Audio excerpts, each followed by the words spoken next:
YouTube channel. दोस्तों बात करेंगे हम बीपीएससी टीआरई 3.0 नई शिक्षक भर्ती को लेकर के। आपकी बीपीएससी टीआरई 3.0 की जो नोटिफिकेशन है वो 10 से लगा करके 15 के बीच में जो हो वो जारी कर दिया जाएगा।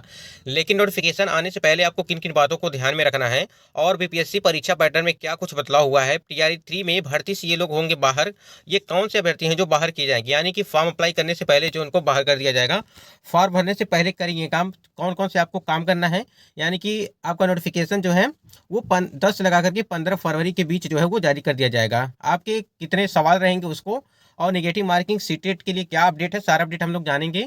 और अपीयरिंग वाले स्टूडेंट के लिए क्या कुछ अपडेट है, सारा अपडेट आपको इस वीडियो के माध्यम से मिल जाएगा। जो भी चीज़ें बताई जाएंगी आपको इस वीडियो में, तो सारी चीज़ें जो है वो ऑथेंटिक रहेंगी। तो आपकी जो फॉर्म अप्लाई से लेकर के जो आपकी नियुक्ति तक है, ये सारी अपडेट यहाँ पे आपको मिलती रहेगी। तो चैनल को सब्सक्राइब करके बेल आइकन को प्रेस कर लीजिएगा। स्क्रीन पे आप देख पा रहे होंगे कि यहाँ पे देखिए कि ये सारी चीज़ें जो है ये ऑफिशियल है। यहाँ पे देखिए कि लिखा हुआ है कि आपकी परीक्षा होगी, जो लिखित परीक्षा होगी, उसमें कितना परसेंट जो है आपको जो है क्वालिफाइंग मार्क है उसको आप देख लीजिए। यहाँ पे देखिए आपके 120 सवाल इस बार रहने वाले हैं, यानी कि 120 सवाल होंगे। जो पिछली बार 150 सवाल किए गए थे उसमें से 30 जो नंबर थे अर्हता वाले यानी क्वालिफाइंग मार्क्स का, उसको हटा करके इस बार 120 कर दिया गया है। तो यहाँ पे देखिए सामान्य वर्ग के जो उम्मीदवारों को 40% और पिछड़ा वर्ग के उम्मीदवारों को 65%, यानी कि यहाँ देखिए पिछड़ा वर्ग के उम्मीदवारों को लगभग 36.5%, अत्यंत पिछड़ा वर्ग के उम्मीदवारों को 34% एवं अनुसूचित जाति एवं अनुसूचित जनजाति महिलाओं तथा निःशक्त दिव्यांग उम्मीदवारों को 32%।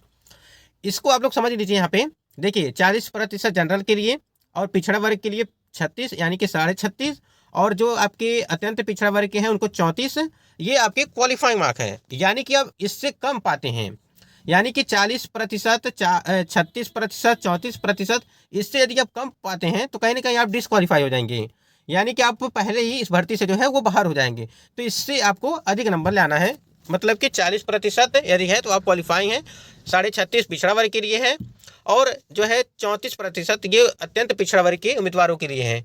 तो इतना आपको लाना है। अगर इससे आपका कम नंबर आता है, इतने परसेंट से कम नंबर आता है, तो कहीं ना कहीं आप इससे जो है बाहर हो जाएंगे। तो आगे बात कर, और देखिए परीक्षा के पैटर्न में क्या बदलाव किया गया है। देखिए यहाँ पे साक्षात्कार की बात करें, यानी कि इंटरव्यू की बात करें, इसमें इंटरव्यू नहीं लिया जाएगा, इससे आप लोग बिल्कुल निश्चिंत रहिएगा, यानी कि इंटरव्यू इसमें नहीं होगा। उसके बाद से यहाँ देखिए और भी कुछ मत, स्क्रीन पे आप देख पा रहे होंगे, यहाँ पे देखिए नोट में लिखा गया है कि आयोग के विज्ञापन के आलोक में प्राप्त आवेदनों में अभ्यर्थियों द्वारा शैक्षणिक, प्रशैक्षणिक योग्यता, अनुभव और शिक्षक पात्रता, परीक्षा एवं अन्य योग्यता संबंधी दावों को सत्य मानते हुए परीक्षा आयोजित करने की कार्रवाई की जाएगी। यानी कि जो भी चीज़ें आप लोगों ने डॉक्यूमेंट अपलोड करेंगे उसको आयोग द्वारा सत्य मान करके आपको परीक्षा आयोजित करने के लिए आपको जो है वो आपको बताएगा कि आप परीक्षा मतलब दे सकते हैं। ठीक है, आयोग के द्वारा तैयार औपबंधिक मेधा सूची और अनुसूचित जाति एवं अनुसूचित जनजाति कल्याण विभाग को भेजने के पश्चात अभ्यर्थियों द्वारा योग्यता संबंधी आवेदन में किए गए दावे की सत्यता की जांच विभाग अपने स्तर पर करने के पश्चात नियुक्ति की कार्रवाई करेगा, और आवेदक के दावे और उनके द्वारा प्रस्तुत कागजातों के सत्यापन के पश्चात मेधा सूची को प्रशासनिक विभाग संशोधित कर सकेगा। जो भी चीज़ें अपलोड करेंगे, डॉक्यूमेंट अपलोड करेंगे, वो उसके आधार पर जो है आपको आयोग क्या करेगा, आपको परीक्षा देने के लिए अनुमति देगा। उसके बाद से कोई भी गड़बड़ी पाई जाती है, आपकी सारी चीज़ें जांच होंगी, तो उसके बाद से जो है आप पे जो उस पर क्या होगा, उससे संबंधी आवेदन में किए गए दावे की सत्यता की जांच विभाग के स्तर पर करने के पश्चात नियुक्ति की कार्रवाई की जाएगी। यानी कि यदि आपका डॉक्यूमेंट सत्य पाया गया, आपको सही है, तो आपकी नियुक्ति जो है वो नियुक्ति जो है आपको मिलेगी, अन्यथा जो है आपको बाहर कर दिया जाएगा। देखिए अगर हम थोड़ा सा यहाँ पे आयु सीमा को लेकर के बात करें कि सभी पदों पर नियुक्ति हेतु, यहाँ पे स्क्रीन पे आप देख पा रहे हैं, सभी पदों पर नियुक्ति हेतु न्यूनतम एवं अधिकतम उम्र सीमा के लिए कट ऑफ तिथि 1/8/2023 को होगी।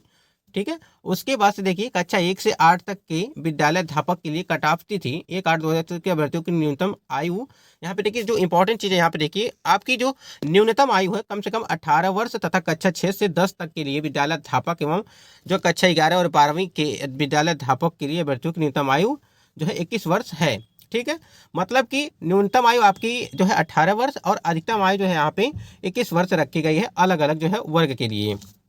उसके बाद देखिए यहाँ पे उपरोक्त सभी पदों के लिए अधिकतम आयु अनारक्षित पुरुष जैसे 37 वर्ष, और पिछड़ा वर्ग, अत्यंत पिछड़ा वर्ग और पिछड़े वर्ग की महिला एवं अनारक्षित महिला 40 वर्ष एवं अनुसूचित जाति तथा अनुसूचित जनजाति पुरुष एवं महिला के लिए 42 वर्ष यहाँ पे रख। तो यहाँ पे समझ लीजिएगा थोड़ा सा, यहाँ पे देखिए अनारक्षित वर्ग के लिए 37 वर्ष, पिछड़ा वर्ग के लिए अत्यंत पिछड़ा वर्ग और पिछड़े वर्ग की महिला, अनारक्षित महिला के लिए 40 वर्ष, ठीक है, और अनुसूचित जाति एवं अनुसूचित जनजाति पुरुष एवं महिला के लिए 42 वर्ष है। तो जो भी एज रिलैक्सेशन है उसको भी यहाँ पे जो है जोड़ करके कैटेगरी वाइज जो भी आपको मिलते हैं उसको यहाँ पे ऐड कर लेंगे, चाहे 3 साल का हो चाहे 4 साल का हो, उसको आप ऐड कर लेंगे यदि आपकी एज जो है ओवर हो रही है तो।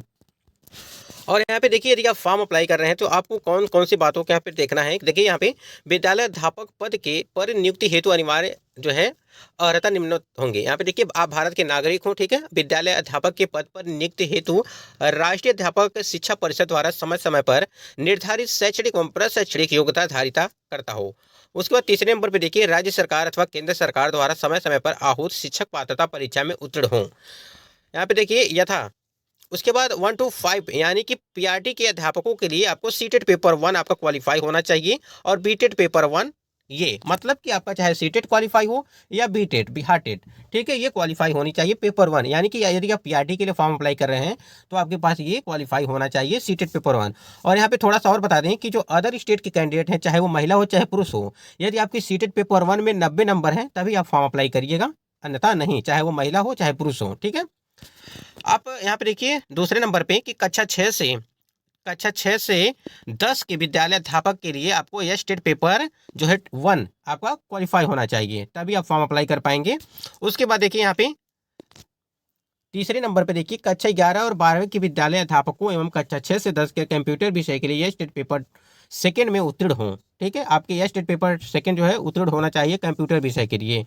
और प्रधानाध्यापकों के लिए क्या क्या करना है, यहाँ पे प्रधानाध्यापक के लिए जो है स्टेट पेपर 2 और 11 से 12वीं के विद्यालय अध्यापकों के लिए वर्णित विषय में उत्तीर्ण हो।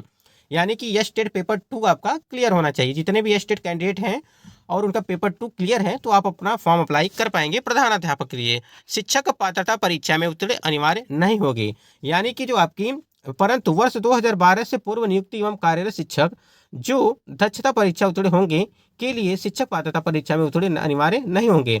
ये 2012 के बाद पहले का जो है यहाँ पे बताया जा रहा है।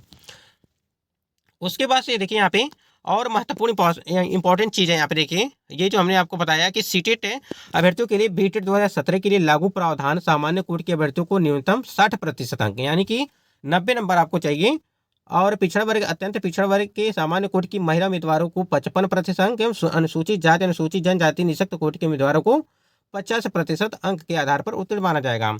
तो बस इतना आप ध्यान रखिएगा, जितने भी कैंडिडेट हैं बिहार के, ठीक है, बिहार के जितने कैंडिडेट हैं उनके लिए तो कोई बात नहीं है, लेकिन यहाँ पे यदि बात करें हम जो अदर स्टेट के कैंडिडेट, चाहे वो महिला हो चाहे पुरुष हो, आपके सीटेट में 90 नंबर होने चाहिए क्योंकि आप जनरल में काउंट होंगे, इसको आप लोग।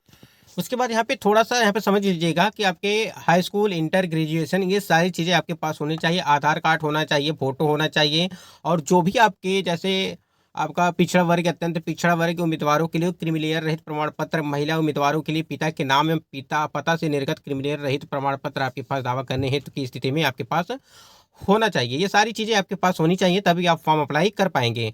फोटो युक्त पहचान पत्र होना चाहिए, जैसे मान लीजिए आधार कार्ड हो गया, हाल का ही मतलब कि प्रेजेंट टाइम का आपका फोटो खींचा हुआ, लिखित परीक्षा के लिए भरे एवं डाउनलोड किए गए आवेदन की प्रति, लिखित परीक्षा के लिए निर्गत ई एडमिट कार्ड की प्रति। ये सारी चीज़ें जो है, जो भी चीज़ें हैं आयोग द्वारा किसी भी समय मांगे जाने पर अभ्यर्थियों को सक्षम पदाधिकारी द्वारा निम्नलिखित प्रमाण पत्रों की मूल प्रति सत्यापन हेतु प्रस्तुत करना अनिवार्य होगा। यानी कि ये सारी चीज़ें आपको जो भी डॉक्यूमेंट तैयार कर रहे हैं वो आपके फॉर्म अप्लाई में भी लगेगा, और जब आपके डॉक्यूमेंट वेरिफिकेशन होंगे उस टाइम पे भी आपको वो लगने वाली है। तो इसलिए जो भी चीज़ें हैं उसको आप लोग रेडी करके रखिए, और बहुत ही जल्द यानी कि 10 से 15 तारीख तक जो है आपकी नोटिफिकेशन वो जारी कर दिए जाएंगे। बिल्कुल टाइम नहीं है, तो जो भी चीज़ें बना नहीं है वो बनवा लीजिए। और इस बार की परीक्षा में आपके 120 सवाल होने वाले हैं, जो आपके 30 थे उसको हटा दिए गए हैं, यानी कि 150 नंबर के जो मतलब कि प्रश्न थे, 150 प्रश्न थे, उसको अब 120 कर दिया गया है। नेगेटिव मार्किंग का कोई लफड़ा नहीं है, इस बार भी आपको बिना नेगेटिव मार्किंग की ही परीक्षा होगी। तो नेगेटिव मार्किंग आपकी नहीं होगी, उसके लिए आप लोग टेंशन फ्री रहिएगा और अच्छे से तैयारी करते रहिए।